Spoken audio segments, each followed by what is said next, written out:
update ng bayan. Maasahan anumang panahon. Magandang araw po sa ating lahat. Narito ng pinakahuling update sa magiging lagay ng ating panahon sa araw na ito at sa mga susunod na araw. Sa kasalukuyan ay dalawang weather systems ang nakakaapekto sa ating bansa.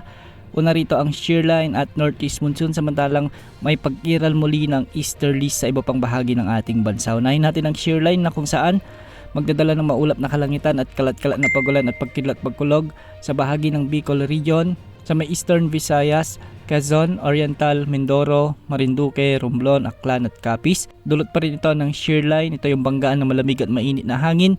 Mag-ingat po dahil posible ang banta ng mga biglaang pagbaha o pagguho ng lupa, lalo na kung may mga umiiral na katamtaman hanggang sa minsan ay malalakas na pag-ulan. Samantalang maulap na kalangitan naman na may mga kalat-kalat na mahinang pag-ulan ang inaasahan sa Cagayan Valley, Apayao, Kalinga Mountain Province, Ifugao at Aurora. Dulot naman ito ng amihan o northeast monsoon.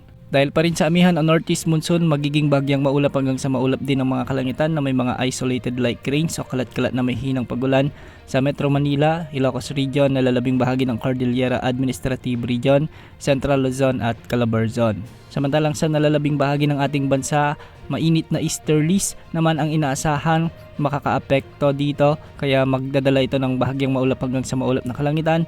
Ngunit asahan pa rin ang kalat-kalat na pag-iral ng mga pagulan at pagkidlat pagkulog. Mag-ingat po dahil posible pa rin ang banta ng mga biglaang pagbaha o pagguho ng lupa, lalo na kung may mga umiiral na severe thunderstorms. Para sa lagay ng mga pag-alon sa ating mga karagatan, ang mga karagatan sa Northern Luzon at Eastern sections ng Central Luzon, Southern Luzon at Visayas, posibleng umabot hanggang 2.8 meters. Sa nalalabing karagatan ng bansa, posibleng umabot hanggang 2.1 meters. Wala pa rin tayong namamonitor na LPA o bagyo na posibleng makapekto sa ating bansa sa susunod na 3 hanggang 5 araw. Yan muna ang latest sa lagay ng panahon. Ito po ang weather update ng bayan. Maasahan anumang panahon.